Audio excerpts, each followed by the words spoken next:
La pathologie choisie est celle de l'AVC ischémique au niveau de l'artère cérébrale moyenne. Cet AVC survient quand l'apport de sang à l'artère est interrompu. Dans 87% des cas, c'est un thrombus, donc un caillot sanguin qui vient provoquer l'occlusion du vaisseau, ce qui va faire en sorte que le cerveau n'aura plus assez de nutriments et d'oxygène. L'artère cérébrale moyenne, c'est la plus souvent touchée dans les AVC aigus parce qu'elle est très importante pour assurer un bon flux sanguin au cerveau, donc principalement dans le cortex moteur primaire et somatosensoriel, ainsi que dans les structures profondes. Les dommages qui résultent peuvent donc être de nombreuses déficiences. Les déficiences peuvent se produire soit à gauche ou à droite, dépendamment de l'artère la plus touchée.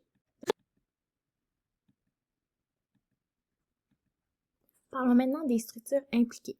L'artère cérébrale moyenne est une branche terminale de l'artère carotide interne qui traverse la crête sphénoïdale pour se rendre jusque dans le sillon latéral. Elle irrigue une partie des ganglions, la capsule interne, ainsi que les surfaces latérales des lobes pariétal, temporal et occipital par 4 segments différents, soit le M1, M2, M3 et M4. Le segment M1 approvisionne les ganglions de la base, tandis que le segment M2 approvisionne les diverses parties des lobes. Lorsque la tige principale de l'ACM est occluse, une hémiparésie contralatérale peut se produire. Le syndrome de l'artère cérébrale moyenne est une manifestation d'un déficit des fonctions motrices impliquant le visage ainsi que le membre supérieur. Cela démontre le lien avec l'hémiparésie contralatérale et la paralysie faciale ou la perte sensorielle des membres supérieurs, dont le visage. Les membres inférieurs sont beaucoup moins susceptibles d'être affectés, mais cela demeure possible. Donc, parmi les structures impliquées dans l'AVC ischémique de l'artère cérébrale moyenne, on trouve le lobe pariétal qui est situé en postérieur du sillon central de l'encéphale. Ses rôles sont la perception, la sensation et l'intégration d'informations sensorielles avec le système visuel. Cette réception d'informations est contralatérale. Ensuite, on a le lobe temporal qui se trouve sous le sillon latéral. Il est responsable de l'entrée de l'information sensorielle des émotions, de la mémoire visuelle, de la compréhension du langage et de l'audition. Ensuite, il y a le lobe occipital qui est responsable de la perception visuelle. Le cortex visuel primaire se trouve dans l'aire de Brodmann 17 et à l'intérieur du sillon calcaire. Une étude de localisation d'infarctus de l'ACM par Cavines et al. A démontré que le territoire affecté couvrait le lobe frontal antérieur et se rendait jusqu'au lobe occipital postérieur. On va maintenant parler des altérations du fonctionnement des structures. Donc, l'AVC crée un déséquilibre de l'excitabilité du cerveau entre les niveaux de glutamate, donc qui est un neurotransmetteur excitateur, et le GABA, qui est un neurotransmetteur inhibiteur. En effet, il y a une augmentation de la quantité de glutamate libérée, ainsi qu'une diminution de GABA, ce qui entraîne une neurotoxicité et donc la mort des cellules neuronales. Les cellules entament ensuite le processus de récupération par différents phénomènes, notamment l'infiltration des cellules immunitaires ainsi que l'augmentation des facteurs inflammatoires et de croissance.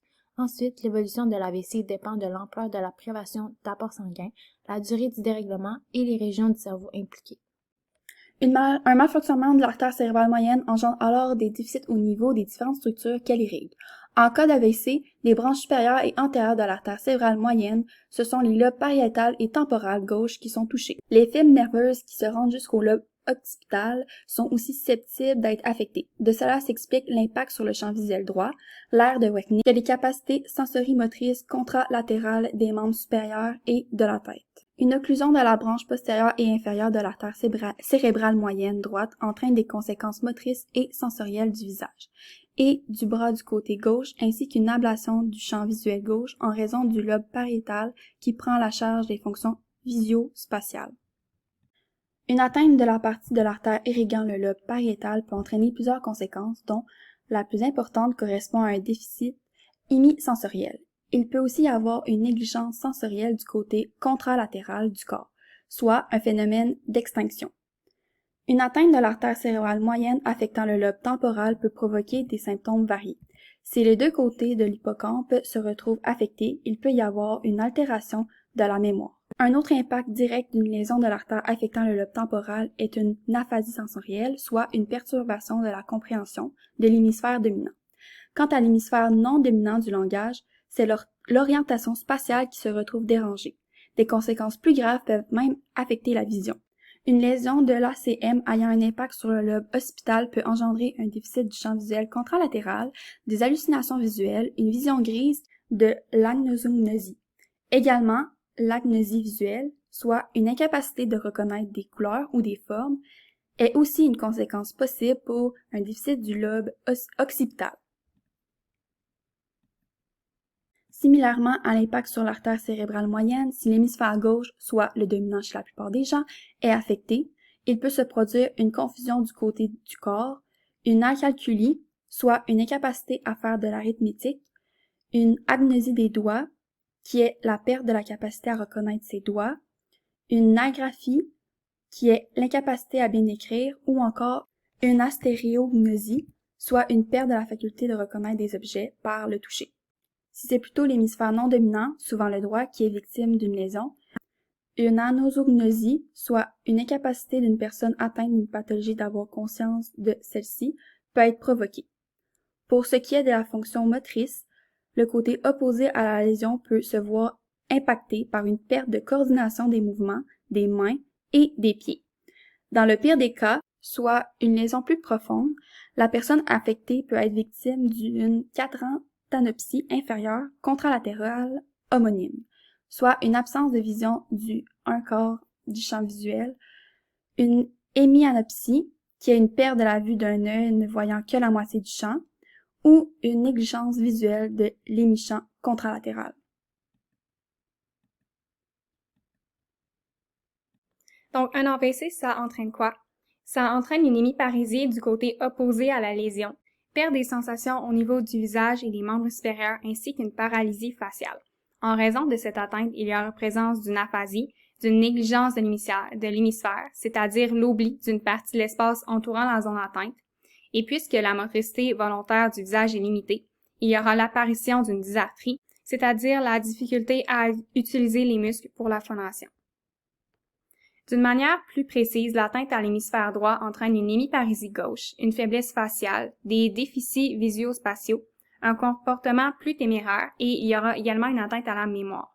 L'atteinte de l'hémisphère gauche entraîne de son côté une apraxie, une aphasie, une hémiparésie du côté droit, une augmentation de la frustration, une atteinte à la mémoire, à la déglutition et finalement un comportement plus porté vers la prudence.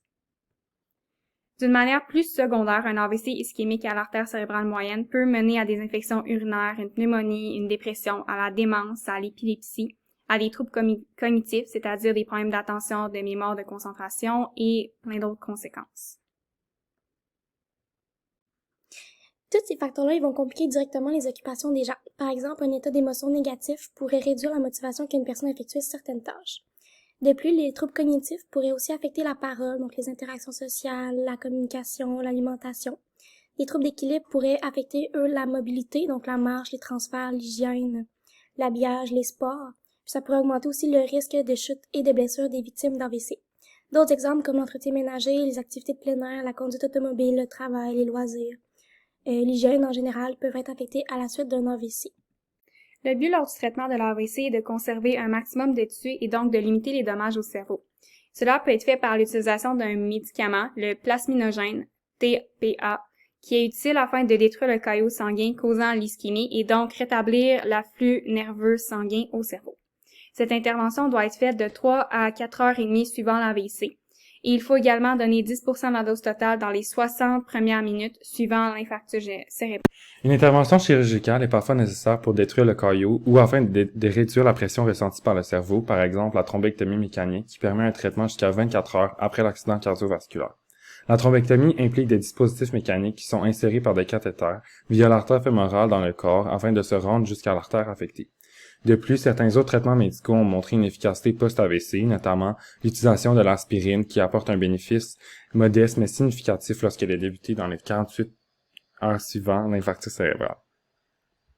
Donc maintenant, si on aborde quelques interventions auxquelles l'ergothérapeute peut contribuer suite à un AVC de l'artère cérébrale moyenne qui permettent de réduire le risque de détérioration fonctionnelle. D'abord, la réadaptation post-AVC, c'est quoi? C'est un processus progressif, dynamique et axé sur des objectifs qui visent à permettre au patient d'atteindre son fonctionnement optimal sur les plans physiques, cognitifs, émotionnels, communicatifs et social. La prise en charge d'un patient à la suite d'un AVC peut être rigoureuse et donc doit être multidisciplinaire. Selon le ministère de la Santé et des Services sociaux du Québec, l'adaptation post-AVC s'effectue en 3 grandes phases. Donc la phase aiguë du 1er au 5e jour post-AVC, la phase subaiguë du 8e au 90e jour post-AVC et ainsi la phase chronique du 90e jour et plus post-AVC qui est une conséquence des deux autres phases. La réadaptation post-AVC se base sur deux grandes approches, soit la récupération fonctionnelle et l'adaptation.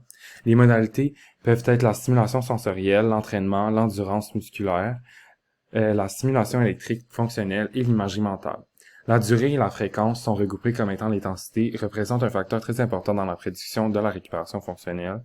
Et pour observer et obtenir des résultats optimaux, il faut cibler une certaine quantité de répétitions spécifiques à la tâche et cibler au minimum 30 à 60 minutes de réadaptation de 5 à 7 jours par semaine pour obtenir des gains significatifs. Selon la National Stroke Foundation, la conduite automobile, les loisirs, la sexualité, le retour au travail, les responsabilités familières et les relations sociales sont des éléments essentiels de la participation sociale. Donc, l'ergothérapeute devrait les aborder. Et maintenant, au niveau plus global, l'ergothérapeute peut restaurer la fonction physique en effectuant des séances en personne ou en donnant des exercices à faire à la maison pour redonner l'autonomie, soit aux parties du corps concernées ou au niveau global. Il peut aider à réapprendre les activités du quotidien, à travailler l'acquisition de la fonction de la main et du bras si les deux membres ont été beaucoup touchés. Le thérapeute peut aider à maximiser l'indépendance en recommandant de l'équipement adaptatif pour le domicile. Il peut aussi travailler la motricité en effectuant plusieurs exercices. Il peut améliorer le traitement cognitif, la régulation émotionnelle en donnant des exercices cognitifs comme des casse-têtes et des jeux de mots, ou même en entraînant la personne à faire des tâches plus spécifiques dans son quotidien.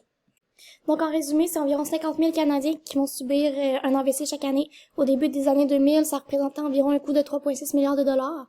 Pour un AVC symptomatique, il y aura environ 10 AVC silencieux. Comme on l'a dit, ça cause plusieurs conséquences au niveau psychologique, physique, plusieurs structures sont affectées, ça réduit beaucoup l'autonomie. Puis en ce moment, 12 études anglaises et américaines concernant la thrombectomie sont en cours afin de perfectionner cette technique-là.